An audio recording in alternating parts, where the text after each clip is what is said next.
Bonjour à tous et bienvenue dans ce nouveau numéro du 7-8 Culture et tout de suite le sommaire de ce mardi 20 novembre. 10 ans de transmission. Depuis 2008, le Salon Histoire de Lire partage l'histoire. Plus de 160 auteurs y sont attendus. Joris Lacoste et Emmanuel Lafont se mettent à hauteur des enfants. Blablabla, l'encyclopédie de la parole mixe des extraits sonores pris dans le présent des petits et des grands. Elle a envoûté le théâtre Simone Signoret de Conflans-Sainte-Honorine. Sarah Lemke a joué pour Blues sur scène la semaine dernière. La nouvelle exposition du théâtre Espace Coluche est une rencontre, celle d'une artiste peintre et d'un plasticien. Serge Garnieri et Christine Besson se partagent l'espace et font se répondre leur œuvre. La nature qui évolue au fil des saisons, des époques, Christine Besson s'en inspire et la transcrit sur ses toiles. En venant tout à l'heure sur l'autoroute, j'étais à l'arrêt et j'ai vu les acacias en ce moment qui changent de couleur. Et il y avait un camailleux de vert bleu. Et ça, tout de suite, ça attire mon attention. La nature m'apporte beaucoup. L'artiste parisienne travaille par série, elle peint jusqu'à 40 toiles par an. Christine Besson varie les techniques en travaillant beaucoup avec du papier, une texture particulière pour emmener le public dans un univers. Ma peinture, j'ai pas trop envie que ce soit conceptuel. J'ai envie que les gens rentrent dans ma peinture. Ma peinture, c'est mes émotions, mais j'ai envie que les gens s'écrivent une histoire. Cette série, je l'ai appelée Passe-Muraille pour que les gens justement trouvent une petite faille dans mes tableaux. Une nature, un vivant qui inspire aussi Serge Garnieri, une inspiration de l'infiniment petit et de l'infiniment grand. Ça peut être minéral, végétal, animal, mais l'impulsion, c'est-à-dire un embryon, un bourgeon, le Big Bang, le microcosme, tout ce qui est bactériologique, le tout début, l'impulsion de la vie. C'est pour ça que je m'inspire aussi beaucoup de l'eau, parce que l'eau est venue, la vie est venue de l'eau. Tout ce qui est fond marin, les abysses en règle générale. Serge Garnieri imagine ainsi des vies primaires. L'artiste sculpte des matières exigeantes comme le fer à béton. Ses œuvres recréent le mouvement des êtres vivants. Je me suis toujours intéressé à la nature depuis tout petit. En fin de compte, rien qu'une petite pierre m'inspirait. J'observais énormément. Et c'est la nature qui m'a conduit à ça, en fin de compte, à chercher, à imaginer, à comprendre. Leurs œuvres se répondent et s'interpellent. Christine Besson et Serge Garnieri exposent jusqu'au 14 janvier. Un autre rendez-vous, exposition, celui-ci se passe à Magny-les-Hameaux. Les aquarellistes de l'Arc donnent rendez-vous à la Maison des Bonheurs. Jusqu'au dimanche 2 décembre, vous pourrez découvrir leurs plus belles œuvres. Le livre d'histoire est à la portée de tous les publics et ce week-end, c'est la 11e édition du Salon Histoire de Lire. Des animations, des débats, des échanges. On fait le point avec notre invité Xavier Malin, le commissaire du Salon. Bonjour. Bonsoir. Cette année encore, plus d'une centaine d'auteurs conviés. Je confirme, même, je crois qu'on bat un record, 177 auteurs. On va recevoir plus de 15 000 livres pour accueillir 20 000 visiteurs pendant tout le week-end. Et parmi ces auteurs, des grands noms du beau monde. Alors, on a toujours, si vous voulez, l'actualité, les livres importants des grands historiens, Emmanuel de Varesquiel, Jean-Christian Petit-Fils, mais à côté de ça, effectivement, on a eu tous ceux qui aiment et qui écrivent l'histoire. Donc aujourd'hui, il s'appelle Laurent Deutsch, qui nous raconte l'histoire romanesque de la langue française, Michael Lonsdal, voilà, ça peut être des romanciers, Jean-Marie Roard, Clara Dupont-Aignan. C'est l'histoire au sens large, c'est les livres historiques comme les livres de fiction. Absolument, je parlais de roman historique, là on sort du travail d'essayiste, mais voilà, quand Clara Dupont-Aignan nous parle d'Aliénor d'Aquitaine, on apprend aussi plein de choses sur cette période et sa relation avec son fils, Richard Cœur de Lion, voilà, à travers le roman, à travers la BD bien sûr. Oui, parce que l'histoire se décline sous tous ces formats. Ce ne sont pas que des auteurs, on va dire, qui tapent des textes. Il y a la bande dessinée. Tout à fait. Et là, depuis quelques années, nombre d'historiens se sont lancés eux aussi dans l'écriture à scénariser l'histoire en bande dessinée. Donc on a, je crois, une trentaine d'auteurs de bande dessinée qui seront là. L'idée d'un tel salon, c'est de partager l'histoire avec tout le monde, faire comprendre que tout le monde peut la lire, cette histoire.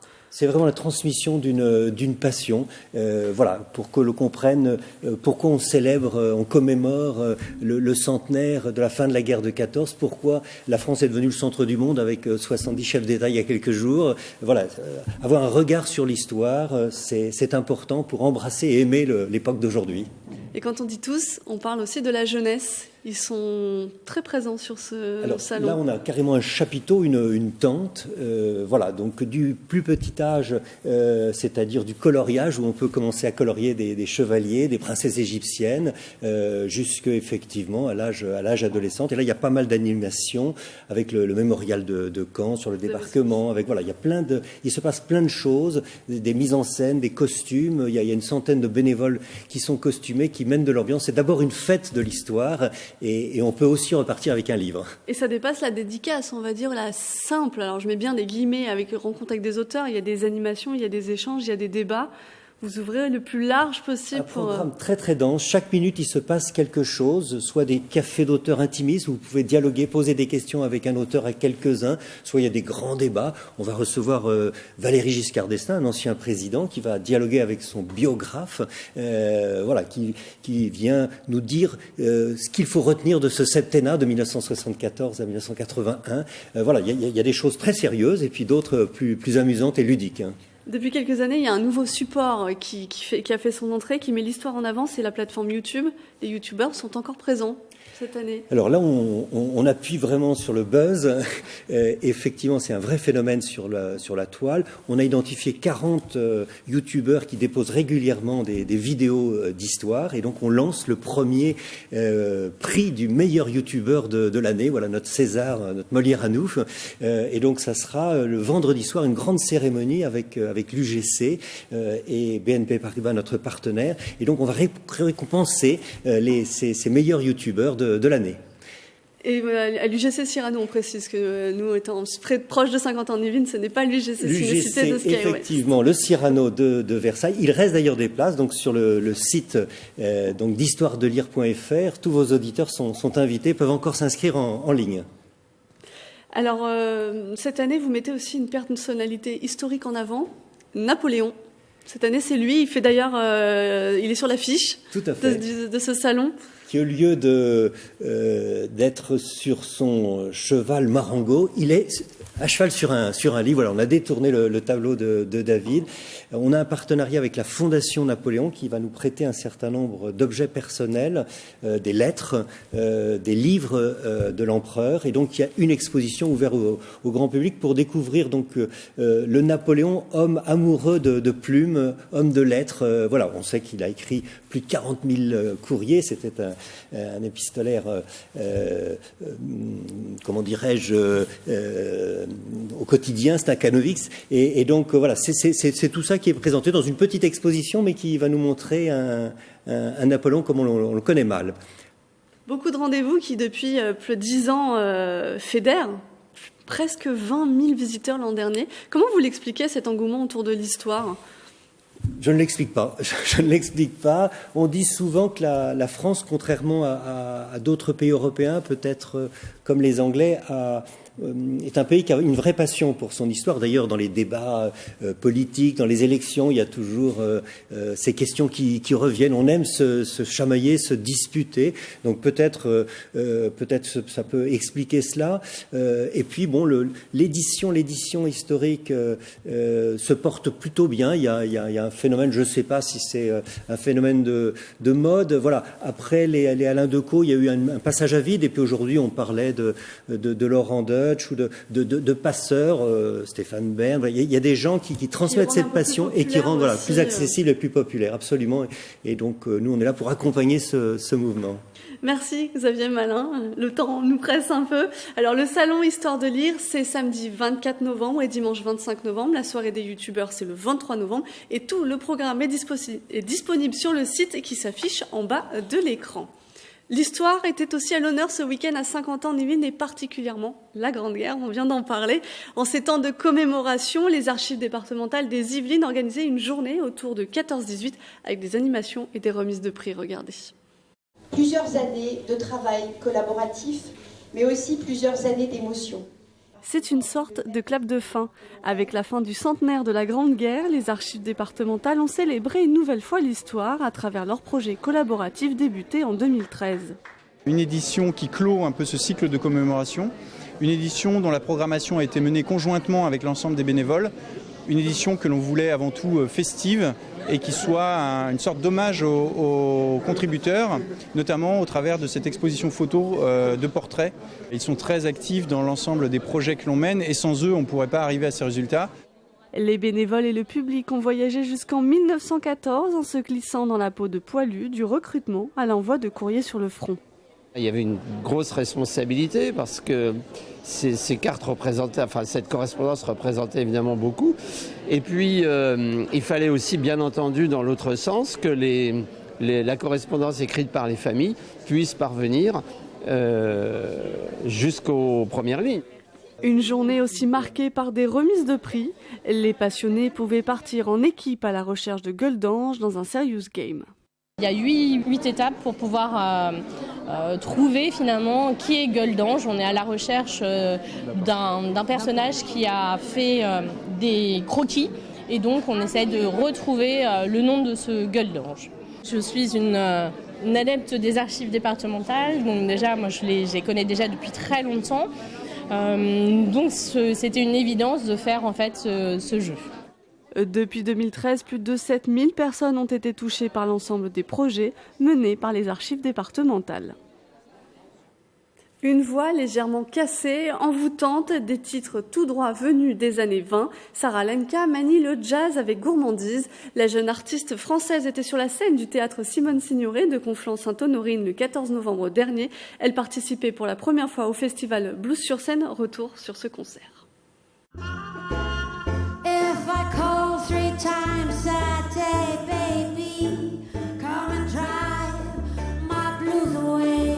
Sarah Lenka vous emmène en voyage, celui des chanteuses jazz des années 20-30. Le jazz, la jeune artiste le découvre à Londres.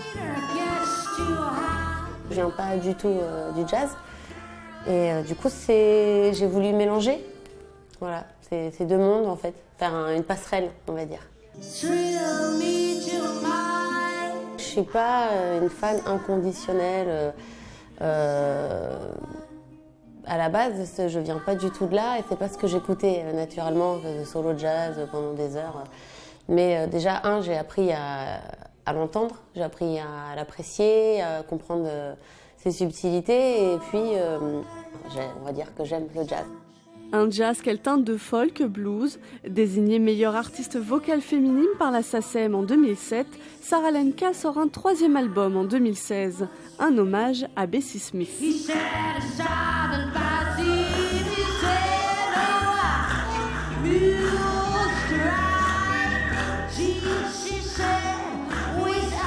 Bessie Smith, elle m'a parlé par son franc-parler déjà. Elle avait une manière de raconter sa vie et de chanter ses histoires. C'était pas le beau qui primait en fait. C'était vraiment, voilà, quel que soit le sentiment, qu'elle ressente quelque chose de beau, qu'elle ressente quelque chose de moche, elle le disait comme c'était. Il n'y avait pas de filtre, c'était très cru, c'était très vrai.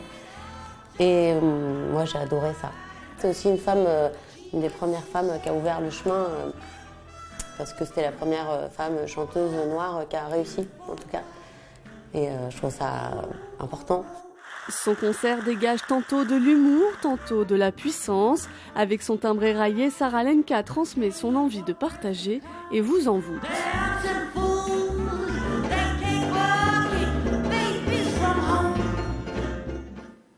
Du jazz, il en sera aussi question à Coignères. Les amis de l'orgue de la ville proposent chaque année des concerts autour d'un instrument, l'orgue. C'est le trio Adrian Clark qui est à l'honneur ce week-end. On écoute un extrait. Imagine there's no heaven. Easy if you try. No hell below us. Above us only sky. Imagine all the people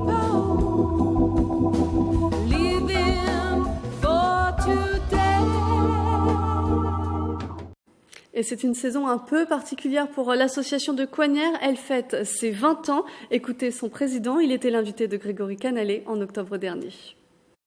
Ça représente beaucoup de travail, une centaine de concerts, une recherche d'intervenants, des programmes intéressants, un peu éclectiques, et un public qui nous suit maintenant de façon très assidue depuis une bonne dizaine d'années. Depuis 10 ans, l'Encyclopédie de la Parole collecte toutes sortes d'enregistrements, les classe et crée. Et l'une de ces créations, Blablabla, se joue sur la scène nationale de Saint-Quentin en Yvelines. Emmanuelle Lafont, vous êtes la metteuse en scène de Blablabla. Bonjour. Bonjour. C'est une œuvre qui se met à hauteur d'enfant. Oui, c'est une œuvre qu'on a pensée pour tout le monde, à vrai dire, à partir de 7 ans. Oui, on s'est dit 6 ans la première année, puis maintenant on se dit à partir de 7 ans. Et pourquoi le choix de 7 ans alors ? Parce que c'est un âge où on est encore, on va dire, très ouvert où on a encore plein de lectures, des degrés différents d'interprétation, on va dire, degré 0, degré 1, degré 2. Et puis, ça correspond à peu près au moment où on arrive au CP, c'est-à-dire qu'on sait lire et écrire. Et puis, on a une culture qui s'est un petit peu diversifiée, quoi. Alors, ce sont des sons, des bruits, mais quoi, si vous deviez décrire quelques sons qui ont été choisis pour l'œuvre ? Ce sont des sons et des bruits que fait la parole, parce que quand on parle, ça fait du son, ça fait du bruit. Ça dit quelque chose, on a toujours un message à transmettre comme on parle, mais ça fait du bruit. Et donc, ce qu'on entend, ce qui se donne à voir dans le spectacle Blablabla, c'est des choses qu'on entend tous les jours, qu'on entend quand on a 7 ans, quand on a 12 ans, quand on a 18 ans, 28 ans, 58 ans, 78 ans. C'est des choses que tout le monde entend toute la journée. Il y a des choses spécifiques aussi que n'entendent que les enfants qui vont à l'école, par exemple. Mais nous, on se souvient, on est tous allés à l'école. C'est-à-dire que vous avez des sons peut-être de cours de récré, d'émissions ? Oui, voilà, d'émissions destinées à des enfants, mais aussi de choses qui se passent à l'école, oui, de la maîtresse qui fait l'appel, par exemple, ou d'un animateur qui va s'adresser aux enfants pendant le moment de la cantine, des choses comme ça. Et pourquoi avoir choisi alors de mettre en scène ces sons-là ? Quel était le défi peut-être ? C'était de faire revivre des souvenirs aux parents, de s'intégrer aux enfants dans leur monde de tous les jours ? C'est-à-dire que ça fait quelque temps qu'on fait des spectacles au sein de l'Encyclopédie de la Parole pour adultes, et on s'est rendu compte que c'était une matière qui touchait tellement de gens. C'est des spectacles qui peuvent paraître un petit peu incongrus parce qu'ils ne s'annoncent pas comme des spectacles avec une histoire narrative. C'est des spectacles qui sont faits de montage, qui sont faits à partir de documents sonores donc qui viennent de la réalité, un côté documentaire à la chose. Mais il se trouve qu'on tourne ces spectacles dans plein d'endroits différents en France et aussi à l'étranger, parce qu'il y a pas mal de langues étrangères dans nos spectacles. Et on se dit, mais c'est tellement... ça marche tellement bien, c'est tellement accessible à tout le monde, il faudrait qu'on puisse toucher un public encore plus large et s'adresser aussi aux enfants, qui en plus ont un rapport à la langue extrêmement ludique, extrêmement large, extrêmement riche. Je vous propose qu'on regarde un extrait et on continue d'en parler. Bonjour et bienvenue dans l'émission Grandir. Aujourd'hui, on va voir comment réagir pour se faire obéir par son enfant. Que l'on ait de l'autorité ou pas d'ailleurs. Pour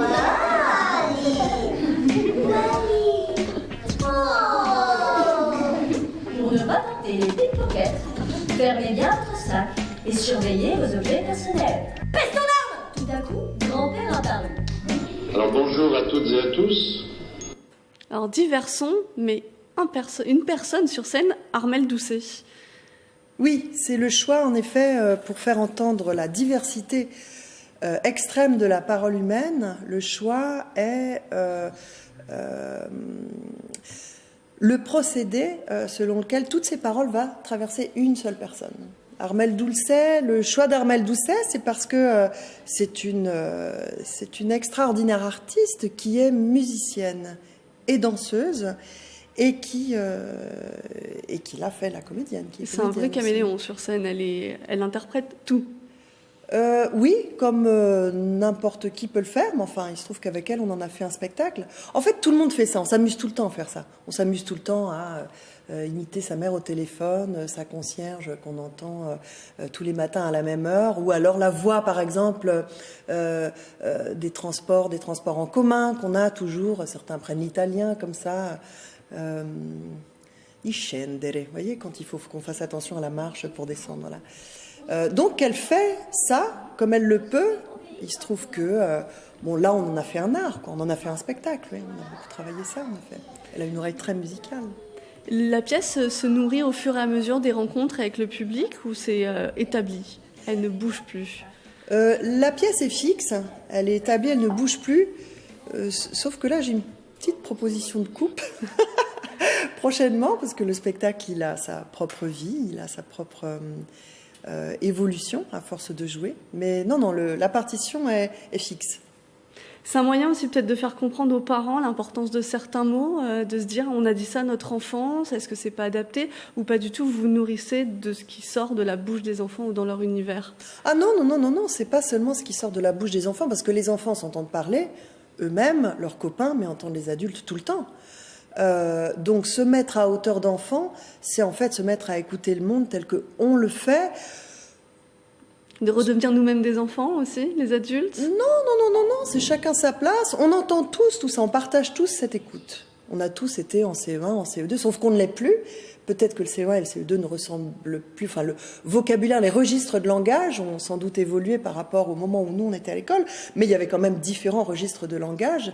Et l'occasion, je pense que l'occasion, c'est de pouvoir en parler. C'est que les parents et les enfants, en sortant du spectacle, pendant le spectacle, peuvent réagir à leur manière, à ce qu'ils voient, à ce qu'ils entendent. Et à l'issue du spectacle, peuvent en parler, peuvent en blaguer, peuvent se souvenir de ce qu'ils ont vu ou ne pas se souvenir. Chacun à sa manière. Mais c'est une expérience vraiment qui est partagée par les petits et les grands, c'est voulu. Merci Emmanuelle Lafont. Cette expérience, elle est à vivre au théâtre de Saint-Quentin-en-Yvelines. C'est du 21 au 24 novembre. On passe maintenant à notre page agenda.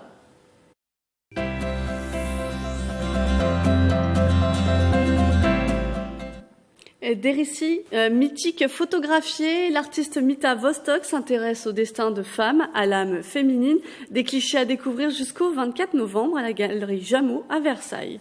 De l'humour noir, des histoires écrites de manière monstrueuse, c'est l'univers de Tim Burton qui a inspiré Emilio Calgano. Le chorégraphe crée avec 3 autres artistes les petites histoires de 4 œuvres pour dépeindre le monde de l'enfance. Ses premiers émois, ses cruautés, le prisme d'Elancourt les accueille le mardi 27 novembre. De la danse aussi, à la ferme de Bel-et-Bas de Guyancourt, Mirage vous entraîne dans une traversée onirique des contrées arctiques. Christian et François Benheim donnent vie à l'invisible, aux glaces qui fondent. Regardez cet extrait.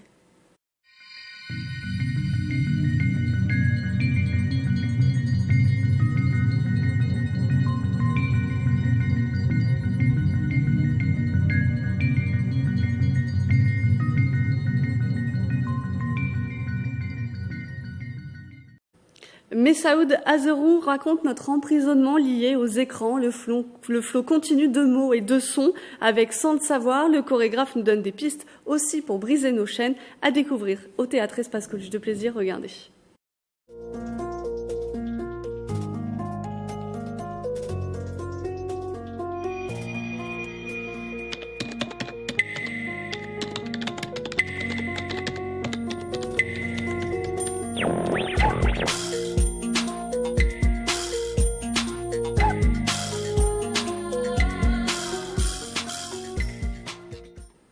Du rock à la Meurise, Trust fête ses 40 ans sur scène et fait escale à Trappes, toujours aussi rebelle et remonté. Bernie Bonvoisin et Norbert Nono Krief jouent le samedi 24 novembre.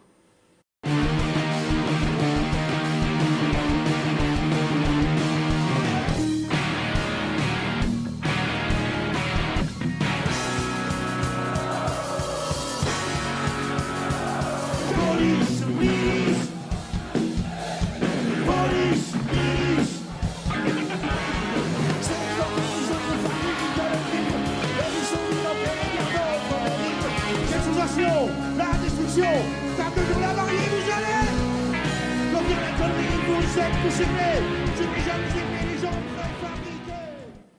Un dernier rendez-vous au Clé-sous-Bois avec là aussi du hip-hop. Média raconte la métamorphose, celle de ses danseurs. Une première création du chorégraphe Mehdi Diouri. Regardez.